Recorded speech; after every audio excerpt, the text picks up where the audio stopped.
Hello दोस्तों, स्वागत है आपका मेरे YouTube channel web coding with Tariqur में। जैसे कि आपने देख ही लिया होगा शुरू में कि आज का जो वीडियो का टॉपिक होने वाला है वो होने वाला है टेलविन सीएसएस को उसकी सेल कमांड के थ्रू हम कैसे इंस्टॉल करेंगे। तो इससे पहले वाली वीडियो में हमने देखा था कि टेलविन को हमने सीडीएन के थ्रू कैसे इंस्टॉल किया था, साथ ही उसकी प्रॉपर्टी में हमने क्या क्या ऐड किया था और कैसे हम उसे सब कुछ इंस्टॉल कर सकते हैं with the help of CDN. तो उसी की सीरीज में आज ये थर्ड वीडियो है टेलविन सीएसएस में, जिसमें हम देखेंगे आज हम टेलविन सीएसएस को सीएलआई के थ्रू कैसे कर सकते हैं। तो आप यहाँ देख सकते हैं कि हम मैंने ऑलरेडी एक फोल्डर बनाया हुआ है। पहले जो मैंने पिछली वीडियो का बनाया था वो था टेलविन इंस्टॉल यूजिंग सीडीएन, और आज हमने बनाया टेलविन इंस्टॉल यूजिंग सीएलआई। तो हम इस फोल्डर को ओपन करेंगे।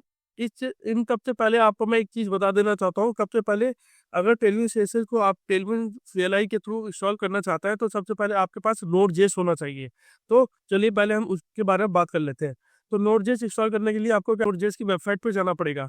ये node.js.org./ इंग्लिश वर्जन है, और आप यहाँ देख सकते हो आपको यहाँ जाके नोड.जेएस का वर्जन मिल जाएगा। ठीक है, तो अभी आप देख सकते हो जब यहाँ आप गेट नोड.जेएस पे क्लिक करोगे तो आप यहाँ वर्जन वर्जन 24 चल रहा है, और इसमें आप विंडोज के थ्रू डाउनलोड कर सकते हैं। ठीक है, इसमें डॉकर भी है विद यूजिंग है। ठीक है, तो ये सब कुछ प्रॉपर्टी आपको मिल जाएगी। हाँ, जैसे अगर आपको चेक करना है कि आपके सिस्टम पर नोड.जेएस है नहीं है तो आप क्या करोगे, विंडो आर करके और CMD लिखोगे, और मैं क्या करूँगा नोड-V करूँगा। तो अगर मेरे पे नोड.जेएस है, ऑलरेडी मैंने अपने सिस्टम पर नोड.जेएस किया है तो इसलिए आपको वर्जन 24.11 दिखाई दे रहा है। बाकी अगर आपने नोड.जेएस-V करा है तो आपको नहीं दिखाई देगा, क्योंकि आपको आपके सिस्टम पे नोड.जेएस इंस्टॉल नहीं है। तो आपको सबसे पहले क्या करना पड़ेगा, नोड.जेएस इंस्टॉल करना पड़ेगा। उसकी कॉपी आप यहाँ से डायरेक्टली नोड.जेएस की वेबसाइट से ले सकते हो। जब आप नोड.जेएस इंस्टॉल कर लोगे तो वापस आपको फोल्डर में आना है। तो आप यहाँ देख सकते हो मैंने एक फोल्डर बनाया हुआ टेलविन यूजिंग सीएलआई के बारे में। ठीक है, तो तो अब हम जैसे कि आपको पता है कि हम क्या बात कर रहे हैं कि हमें इंस्टॉल करना है टेलविन सीएसएस को, तो उसके थ्रू सीएलआई के थ्रू। तो उसके लिए हम क्या करेंगे, टेलविन सीएसएस की वेबसाइट पे जाते, तो यहाँ मैं ऊपर करूँगा tailwindcss.com। ठीक है, तो आप थोड़ा देख सकते हो। तो हमें सीधा इसके डॉक्यूमेंट फाइल में जाना है। ठीक है, डॉक्यूमेंटेड वर्जन में जाना है। तो आप यहाँ देख सकते हो इंस्टॉलेशन। हाँ, तो हमने पुरानी वीडियो में भी यहीं से ही इंस्टॉल किया था सीडीएन के थ्रू, तब हमने इसे प्लीज सीडीएन के थ्रू क्लिक किया था। तो आज हम बात कर रहे हैं टेलविन सीएलआई के थ्रू। तो ऑलरेडी यहाँ आप देख सकते हो, यहाँ वीट से भी हो सकता है, पोस्ट सीएसएस से भी हो सकता है, पर अभी हमारा मतलब वो हमारा टारगेट नहीं है। हमारा टारगेट है कि हम टेलविन सीएलआई के थ्रू टेलविन सीएसएस को कैसे इंस्टॉल कर सकते हैं। तो ऑलरेडी मैंने आपको बता दिया कि मैंने एक फोल्डर में बना लिया टेलविन इंस्टॉल सीएलआई। तो उसी के हम फाइट बाय फाइट पढ़ेंगे भी और करेंगे। सबसे बढ़िया खास बात क्या होती है टेलविन सीएसएस में, कि इसमें क्या किया हुआ डॉक्यूमेंटेशन इजीली प्रोवाइड कर रखी है, ताकि हर कोई आदमी इजीली अवेलेबल पढ़ के अपने सिस्टम पे इसे इंस्टॉल कर सकता है। ठीक है, तो चलिए स्टेप बाय स्टेप करना स्टार्ट करते हैं। तो फर्स्ट पार्ट क्या है, तो आप यहाँ देखोगे इंस्टॉल सीएसएस करना है यूजिंग दिस कमांड। ठीक है, तो अब क्या करेंगे, तो टर्मिनल जाएंगे। तो हम क्या करेंगे, तो इसे कॉपी कर लेंगे, कॉपी करेंगे और अपने फोल्डर में जाएंगे। फोल्डर में क्या करूँगा, मैं CMD टाइप करूँगा। ठीक है, CMD टाइप करा, उस कमांड को मैं Ctrl+V से पेस्ट कर दूंगा। ठीक है, तो जैसे मैं यहाँ पेस्ट करूंगा तो आपको यहाँ कुछ 3 फोल्डर देखने को मिलेंगे। तो चलिए पहले हम बनाते हैं, फिर मैं बताऊंगा ये 3 फोल्डर किस चीज़ के हों। ठीक है, तो जैसे मैं प्रेस एंटर करूंगा तो आपकी टेलविन सीएसएस इंस्टॉल होना स्टार्ट हो जाएगी सीएलआई के थ्रू। ठीक है, तो थोड़ा टाइम लगेगा, और जो फोल्डर आएंगे वो आपको यहाँ इस फोल्डर में आपको दिखाई दे जाएंगे। ये देखिए, तो क्या हुआ, आपकी कमांड रन होने के बाद आपको 3 फोल्डर दिखा दिए, node module, package log, GS file. ठीक है, तो अब क्या करेंगे, हम अपने इस फोल्डर को विजुअल स्टूडियो कोड में ओपन कर लेंगे। तो कैसे करेंगे वो भी बहुत ही सिंपल तरीका है, आई होप आपको पता भी होगा। तो जिन लोगों को नहीं पता मैं उनके लिए बता देना चाहता हूँ। तो मैं क्या करूँगा, यहाँ लिखूंगा कोड स्पेस करके डॉट और प्रेस करूंगा एंटर। तो आपका पूरा फोल्डर क्या होगा, विजुअल स्टूडियो कोड में ओपन हो जाएगा। तो आप देख सकते हैं, तो ये मैं क्लोज कर दूंगा। तो आपका विजुअल स्टूडियो कोड में फोल्डर क्लोज हो रहा है। तो मैं क्या करूंगा, कमांड विंडो को बंद कर देंगे। तो ये मैंने बंद कर दिया। आप ये देख सकते हैं हमारी 3 फाइलें उस पर्टिकुलर जो हमने कमांड रन करी है tailwind.tailwind CLI वाली, तो उससे हमारी 3 फोल्डर क्रिएट हो गए, एक नोड मॉड्यूल का, एक पैकेज लॉग जेसन फाइल का, एक पैकेज डॉट जेसन का। तो पैकेज डॉट जेसन में जैसे कि आप ऑलरेडी जानते हो, इतने वीडियो आपने देख लिए हैं अलग अलग यूट्यूब पे, तो अलग अलग चैनल्स पे, कि जो हमारी पैकेज डॉट जेसन क्या होती है, उसमें डिपेंडेंसी फाइलें सब एग्जिस्ट करती हैं, कौन सा वर्जन हम यूज़ कर रहे हैं, कौन कौन सा पैकेज हमारे इस पर्टिकुलर प्रोजेक्ट में इंस्टॉल है। तो आप देख सकते हैं कि अभी हम जो जिस टेलविंड सीएसएस पे काम कर रहे हैं वो है 4 वर्जन, ठीक है। तो 4.1.18 चल रहा है और CLI का है भी 4.1.18 है, ठीक है। तो ये सब जो प्रॉपर्टीज होती है वो सब हमें पैकेट और जेसन फाइल पर मिल गई है, ठीक है। तो हमारा फर्स्ट स्टेप कंप्लीट हो गया। तो अब चलते हैं सेकंड स्टेप पे, वापिस चलता है साइड पे। तो आप देखोगे यहाँ, तो यहाँ आप देखोगे तो यहाँ सेकंड स्टेप में क्या है कि import Tailwind in your CSS, ठीक है। आपने जैसे फाइल में इंपोर्ट करनी है तो क्या करना पड़ेगा, एक मेन सीएसएस फाइल बनानी पड़ेगी। तो चलिए बनाता है। तो हम क्या करेंगे, एक फोल्डर बनाएंगे सोर्स फोल्डर SRC, और उसके अंदर एक फाइल बनाएंगे input.css, ठीक है। तो उसके अंदर हम क्या करेंगे, इंपोर्ट। तो उसके अंदर हम इस पर्टिकुलर फाइल को क्या कर देंगे, इंपोर्ट कर देंगे। तो इंपोर्ट में मैं लिख लेता हूँ। तो इंपोर्ट करेंगे, इंपोर्ट, ठीक है। इंपोर्ट कर लेंगे और क्या लिखूंगा, टेलविंड CSS, ठीक है। क्लोज कर दिया, ठीक है। आप ऐसे करके सेव कर दोगे इस फाइल को। अब ये स्टेप भी हमारा, सेकंड स्टेप भी कंप्लीट हो गया। अब थर्ड स्टेप क्या है हमारा, तो इंपोर्ट हमने कर ली फाइल। अब हमारा है start the Tailwind CLI build process, run the CLI tool to scan your source file from class and build your CSS। तो सबसे पहले मैं एक बात बता देना चाहता हूँ, जो अभी हमने फाइल क्रिएट करी है वो डायरेक्टली हम अपने प्रोजेक्ट में फाइल में यूज नहीं कर सकते। तो इसके लिए हमें, जब हमें CSS फाइल को, क्योंकि इसकी जो एक आउटपुट फाइल होगी, जब बिल्ड प्रोसेस पे आउटपुट फाइल होगी, तो वो बेसिकली हम यूज करते हैं अपने प्रोजेक्ट फाइल में। तो बिल्ड बनाने के लिए हमें क्या करना पड़ेगा, हमें इसकी एक कमांड, हमें क्या करना पड़ेगा, हमें एक इसकी बिल्ड बनानी पड़ेगी। बिल्ड बनाने के लिए हमारे पास भी कमांड है। तो चलिए उस थर्ड स्टेप में हम ऑलरेडी, आप यहाँ देख सकते हो कि यहाँ इसने कमांड हमें दी हुई है। तो चलिए इस कमांड को लिखते हैं। तो वापस आएंगे और टर्मिनल ओपन ओपन पे करेंगे। तो मैं क्या करूँगा, npx लिखूंगा। तो npx टेलविंड CSS, ठीक है, फ्लैश करूंगा CLI डैश इनपुट फाइल, ठीक है। तो मैं इनपुट फाइल के क्या सोर्स है, SRC है। मुझे अपनी इनपुट फाइल का पाथ भी यहाँ देना पड़ेगा। तो मेरी इनपुट फाइल का नाम क्या है, p input और CSS है, ठीक है। फिर जो मेरी आउटपुट फाइल होगी वो कहाँ ओपन होगी, तो मैं भी उस SRC में output.css मेरी फाइल का नाम होगा और SRC फोल्डर में ही क्रिएट हुआ। एक और चीज़ है, तो यहाँ मैं डैश डैश वॉच भी लिखूंगा। तो वॉच क्या करता है, जो कोई भी चेंजेस आपकी फाइल में होते हैं वो कब ये उस पर वॉच रखता है, ठीक है। तो मैं क्या करूँगा, प्रेस करूँगा एंटर। तो आप यहाँ देखोगे एक नई फाइल input.css नाम से जनरेट होगी, ठीक है। प्रेस करता हूँ एंटर, देखते हैं कोई गलती ना हो ये टाइप करने में। तो प्रेस करा मैंने एंटर, अभी बिल्ड बन रही है।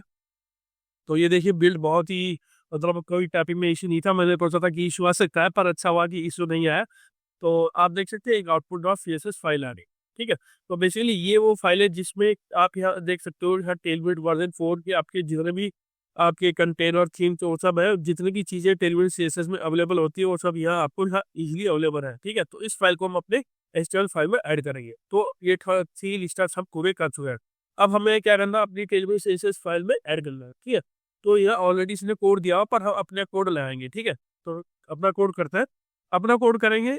क्योंकि मैं जस्ट कॉपी करने के खिलाफ नहीं हूँ, क्योंकि क्या है, जब हम किसी भी चीज़ को खुद करने की कोशिश करते हैं ना, तो उसमें हम ज़्यादा सीखते हैं।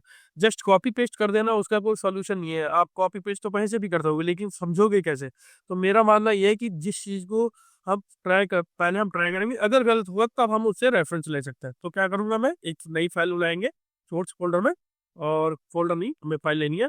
तो फाइल में क्या करूँगा, मैं फाइल बनाऊंगा index.html, ठीक है। आई होप आपको कुछ इशू नहीं आ रहा होगा। अगर आपको कोई चीज़ नहीं समझ में आई तो मेरे इस वीडियो के कमेंट बॉक्स में लिख के मुझे बता सकते हैं। मैं उस प्रॉब्लम का आपको सॉल्यूशन प्रोवाइड करूंगा, ठीक है। तो यहाँ क्या करेंगे, HTML पर वो बना लेता है। तो HTML हम क्लिक करेंगे, HTML5, ठीक है। तो डॉक्यूमेंट का नाम दे देंगे install Tailwind CSS using CLI। तो मैं क्या करूँगा, install Tailwind CSS using CLI, ठीक है। मैं सिंपल लेता है, ठीक है। तो अब यहाँ क्या करता है, बॉडी है ये ऑलरेडी, तो H1 करता हूँ, एक टैग बनाता हूँ, और इसमें करता है, तो क्या आता है, welcome to Tailwind CSS using CLI, ठीक है। तो यहाँ मैं लिख दूंगा कमांड लाइन इंटरफेस। जस्ट मैं आपको कुछ कंटेंट शो हो ताकि तो ये होगा, सेव कर देते हैं। तो ये देख सकते हैं मेरे बन गई। तो इस फाइल को हम कैसे व्यू करेंगे, तो यहाँ जाऊँगा। ये फाइल, ये चीज़ मैंने आपको पहले भी बताई थी और उसमें ये भी बताया था कि लाइव सर्वर है। तो मैं दोनों तरफ से एक बार दोबारा आपको बता देता हूँ ताकि आपको रिवीजन हो जाए आपका। तो आपको इस फाइल पर आना है index.html पे और राइट क्लिक करके कॉपी पास्ट करना है। ठीक है, जैसे आपने कॉपी पास्ट किया और आप जाओगे ब्राउजर पर, तो मैं यहाँ आ गया और मैं जस्ट पेस्ट कर दूंगा और प्रेस करूंगा एंटर। तो आप देख सकते हो welcome to Tailwind CSS using CLI command आपका आ गया। ठीक है, तो एक तरीका तो ये है, पर इस तरीके में तो वही था जो मैंने आपको बताया था। अगर मैं कोई चेंज करना चाहता हूँ, मान लीजिए मैंने 1 2 3 लिख दिया और सेव किया, ठीक है, और मुझे क्या करना पड़ेगा, आपको ये ऑटोमेटिक रीलोड नहीं मिलेगा, तो आपको यहाँ रीलोड करना पड़ेगा। ठीक है, तो इस चीज़ को सॉल्व करने के लिए मैंने आपको प्रीवियस वीडियो जिसमें हमने बात करी थी कि टेलविन CSS को हम फीडीएन के थ्रू कैसे इंस्टॉल कर सकते हैं, उसमें हमने लाइव सर्वर की बात की थी। तो आपको यहाँ देखिए, तो ये लाइव सर्वर मैंने लास्ट वीडियो में भी आपको इंस्टॉल करवाया था। ठीक है, तो ये देखिए लाइव सर्वर ऑलरेडी इंस्टॉल है। ठीक है, तो चलिए इसे कैसे करेंगे, तो अब इससे थ्रू रन करते हैं। तो यहाँ जाएंगे और मैं इसे क्लोज कर देता हूँ और मैं इंडेक्स डॉट यहाँ इस फाइल पे आऊँगा और राइट क्लिक करके ओपन विद लाइव सर्वर कर दूंगा। ठीक है, तो अब क्या होगा, मेरे फाइल में लाइव सर्वर, ये देखिए, तो यहाँ मैं इसे क्लोज करता हूँ। तो ये देखिए पोर्ट नंबर आ गया, तो इसका मतलब आप कोई भी चेंज करोगे तो ऑटोमेटिकली रीलोड होगा। ठीक है, तो मैं क्या करता हूँ, इसे छोटा कर देता हूँ ताकि आपको दिखे कि हाँ ये वाकई में जो मैं बात कह रहा हूँ वो सही है। तो 1 2 3 को मैं हटा देता हूँ। ठीक है, और जस्ट सेव करूँगा तो आप देख सकते हो 1 2 3 विदाउट रीलोडिंग पेज अपने आप चला गया। ठीक है, तो ये तो बात थी फाइल को चलाने की, ये बात हमारी हो गई है। ठीक है, अब बात है अपनी टेलविन CSS को हम कैसे लगाएंगे, आउटपुट वाली CSS को कैसे यूज करेंगे। तो यहाँ जो टैग होता है, यहाँ होता है कोई भी किसी भी HTML में CSS को लगाने का तरीका है, उसका टैग है। ठीक है, तो टैग में हम क्या लिखेंगे, लिंक लिखेंगे और HRF लिखेंगे। HRF का मतलब क्या है कि उसका हमें पाथ देना पड़ेगा जो फाइल हम इसके साथ लिंक करना चाहते हैं। तो अभी इसमें क्योंकि ऑलरेडी हमारा इनपुट और आउटपुट डॉट CSS जो फाइल, दोनों फाइल है वो सोर्स फोल्डर में, तो हमें क्या करना पड़ेगा, डॉट स्लैश, और आप जैसे देखोगे आउटपुट डॉट CSS को पेस्ट करेंगे और इसमें क्या है, इसका कर देंगे विलेज। ठीक है, और इसे लिख दूंगा टाइप, लिख देंगे स्टाइल शीट, स्टाइल शीट लिख दूंगा। ठीक है, और इसे क्लोज कर दो। ठीक है, तो ये देख सकते हो आपने जैसे सेव करी, देखिए आपका ये ऊपर वाला जो H1 का टैग की जो प्रॉपर्टी थी वो रिमूव हो गई। ठीक है, तो मैं एक बार आपको दिखा देता हूँ। मान लीजिए मैंने एक बार इसे कमेंट किया, से कमेंट किया, सेव किया, तो आप देख सकते हो ये H1 टैग कितना बड़ा टैग है। ऑलरेडी आपको पता है कि H1 टैग CSS में बड़ा टैग होता है। अब जैसे मैं इस पर्टिकुलर अपनी इस फाइल को एक्टिवेट करूंगा टेलविन CSS की, तो इसकी ये चीज़ें रिमूव हो जाएगी। ऑलरेडी मैंने आपको बताया जब हम टेलविन CSS को ऐड करते हैं तो H1 की या जितनी CSS के टैग लगे तो उनकी प्रॉपर्टी चली जाती है। ठीक है, तो Ctrl+K+U+V कर दूंगा और सेव करूंगा तो इसकी प्रॉपर्टी चली गई। ठीक है, अब इसकी बात, अब बात करते हैं अब इनकी कि हम इसकी उस पर क्लास कैसे लगाएंगे। ठीक है, तो क्लास लगाने के लिए क्या तरीका है, क्लास नेम यूज करेंगे। ठीक है, तो टेस्ट करेंगे। एक चीज और है, अभी क्या है, मान लीजिए मैंने BG ग्रीन और 200 ने दिया। ठीक है, मैं सेव कर दूंगा, वेट करता है, हाँ मैंने सेव किया। ठीक है, तो BG ग्रीन आ गया। लेकिन प्रॉब्लम ये है कि टेलविन CSS में एक नहीं हजारों क्लासें हैं। तो अभी तो मैंने जस्ट, मुझे याद थी सो इसलिए मैंने लिख दिया। बहुत सारे ऐसे क्लास है जो हमें याद भी नहीं, तब हम इसे कैसे करेंगे। तो उस चीज़ का भी एक सॉल्यूशन हमें विजुअल स्टूडियो कोड ने प्रोवाइड किया है। तो उसमें क्या होता है, इंटेलिजेंस होता है। जैसे आप टाइप करोगे वैसे ही उसकी क्लासें टेलविन CSS के आपको मिल जाएंगी। तो उसके लिए हमें क्या करेंगे, हमें उसे एक्सटेंशन को अपने विजुअल स्टूडियो कोड में ऐड करना पड़ेगा। ठीक है, तो विजुअल स्टूडियो कोड में हमें, और मैं क्या करूंगा, अच्छा हम लिखेंगे टेलविंड, टेलविंड CSS। देखिए मैंने ये पहले से करा था, मैंने जस्ट डिसेबल किया हुआ। ठीक है, तो ये आपको इंटेलिजेंस आपको विजुअल स्टूडियो कोड में इंस्टॉल करना है। ठीक है, तो मेरा ऑलरेडी इंस्टॉल है, मैंने जस्ट डिसेबल किया था ताकि आपको शो कर सकूं। तो मैं वापस इसे इनेबल कर लूंगा। ठीक है, तो ये देखिए आपको एक्सटेंशन ऐड कर लेना है और इसे इनेबल कर देना है। ठीक है, तो मैं वापस आता हूँ और जस्ट ये और थोड़ा ओपन कर लेते हैं। तो अपनी फाइल को छोटा कर लेता हूँ ताकि हम चेंजेस भी बैक टू बैक देख पाए। ठीक है, तो अब क्या चाहता हूँ, अब मैं कहता हूँ इसके टेक्स्ट को थोड़ा बड़ा, जैसे कि H1 में था, तो मैं क्या करूँगा, टेक्स्ट देखिए जैसे मैंने टाइप करा, आप देख सकते हैं नीचे टेक्स्ट 3XL 4 5 6 आ गया। तो ये किसकी हेल्प से हुआ, ये हुआ टेलविन CSS का जो इंटेलिजेंस एक्सटेंशन हमने विजुअल स्टूडियो कोड में ऐड किया उसकी हेल्प से ये हुआ। ये बहुत ही अच्छा एक्सटेंशन है जिससे कि हम क्लासों को याद करने की कोई जरूरत नहीं है। जस्ट हमें पता होना चाहिए कि कौन सी क्लास हम क्या यूज कर रहे हैं और ये ऑटोमेटिकली आपको वो क्लास प्रोवाइड कर देगा। ठीक है, तो मैं क्या करता हूँ, टेक्स्ट करता हूँ 3XL। ठीक है, तो टेक्स्ट 3XL में लेकर दिया और मैं इसकी फॉन्ट भी ले लेता हूँ, फॉन्ट भी ले लेता हूँ मैं बोल्ड। ठीक है, और इसे अंडरलाइन भी कर लेते हैं, अंडरलाइन और सेव करते हैं। ठीक है, तो आप देख सकते हो। और बीजी मैं अभी हटा देता हूँ बीजी कलर। ठीक है, अरे बीजी कलर अच्छा नहीं लग रहा मुझे, तो जस्ट मैं इसे हटा देता हूँ, वो जस्ट दिखा नहीं है। ठीक है, तो आप देख सकते हो टेलविन से अच्छे से आपसे ऐड हो गई। ठीक है, अगर आप वो अगर आप चाहते हो कि इसमें और कुछ ऐड हो, मान लीजिए मैंने एक पैराग्राफ पी टैग ले लिया। ठीक है, और मैंने ले लिया हेलो वर्ड या hello Tailwind, hello Tailwind CSS। ठीक है, सेव करूंगा तो आ गया। अब आपको क्या करना पड़ेगा, सिंपली आपको क्लास ऐड करनी पड़ेगी। तो मैं क्लास ऐड करूंगा, क्लास से ऐड करूंगा। और आप क्या करोगे, टेक्स्ट में 2 एक्सेल लगा सकते हो, जो भी आपका मन हो। फॉन्ट में बोल्ड करना है, एक्स्ट्रा बोल्ड करना है, और टेक्स्ट को कितनी एक्सेल देना है। अगर आपको इसको कलर देना है तो टेक्स्ट तो आपको पहनना, मतलब ब्लैक टेक्स्ट को आप कोई भी कलर दे सकते हो। मान लीजिए रेड देना है मुझे। ठीक है, मैं जस्ट आपको शो करने के लिए रेड सेव करूंगा। तो रेड तो नहीं आया, तो देखते हैं क्या हो सकता है। हाँ, तो एक्चुअली ओके, सॉरी, उनकी आपको इंटेंसिटी भी देनी पड़ेगी। ठीक है, तो मैं 200 ले लूंगा, सेव करूंगा। तो देखिए आपको वो कलर है, तो वो क्या था, ब्लू करता है। तो ये दिखाई नहीं दे रहा, सेव करूंगा, सेव करता, तो ब्लू करके सेव कर दिया। ठीक है, तो ये ब्लू हो गया। ठीक है, उस हिसाब से ऐसे आपको टेलविन सेसेस आप इसमें इसके थ्रू इंस्टॉल कर सकते हैं। अब एक क्वेश्चन मेरे पास आया है, या आपको पूछा जा सकता है कि जो अभी तक हमने इस वीडियो में सीखा है, मान लीजिए हमने इससे पुराने वाली वीडियो में सीखा था टेलविन सीएसएस सीडेन के थ्रू कैसे इंस्टॉल कर सकते हैं, और इस वीडियो में हमने सीखा कि टेलविन सीएसएस को CLI के थ्रू कैसे इंस्टॉल कर सकते हैं। तो बेसिकली कभी कभी इंटरव्यू में आपको क्वेश्चन पूछा जा सकता है कि बेसिकली दोनों में डिफरेंस क्या है। तो चलिए उस इन दोनों में बीच के डिफरेंस की बात कर लेते हैं। तो चलिए कि हमने टेलविन सीडेन के थ्रू भी इंस्टॉल कर लिया, और टेलविन CLI के थ्रू भी हमने इस वीडियो में इंस्टॉल कर लिया।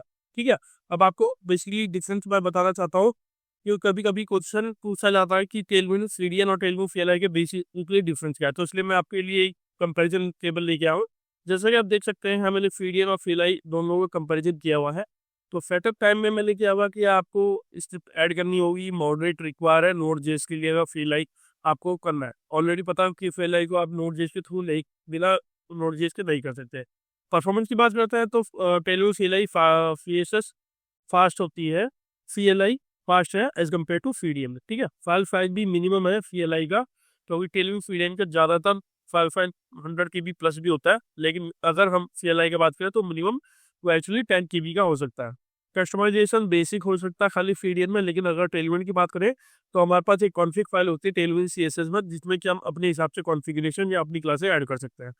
डायरेक्टिव और पर्ज ट्री शेकिंग अलाउ नहीं होता, जबकि यही चीज़ें हमारी टेलविन CLI में अच्छी तरह प्रेजेंट रहती है। ठीक है, हमें वह टेलविन डायरेक्टिव को भी यूज कर सकते हैं, और अनयूज CSS जो कि प्रोडक्शन में काम नहीं कर रही उसे भी ऑटोमेटिकली रिमूव कर सकते हैं। जहाँ तक इंटेलिजेंस की बात है, तो टेलविन CDN में हम और छोटा बहुत ही मिनिमम काम कर सकते हैं इंटेलिजेंस के साथ, पर लेकिन टेलविन CLI में जैसे कि मैंने आपको दिखाया, तो इंटेलिजेंस ओपन करके फिर फुल सपोर्ट होता है विजुअल स्टूडियो कोड में इसका। तो आज आपने देखा कि कैसे हम टेलविन CSS को CLI के थ्रू इंस्टॉल कर सकते हैं। आई होप आपको ये वीडियो पसंद आया होगा।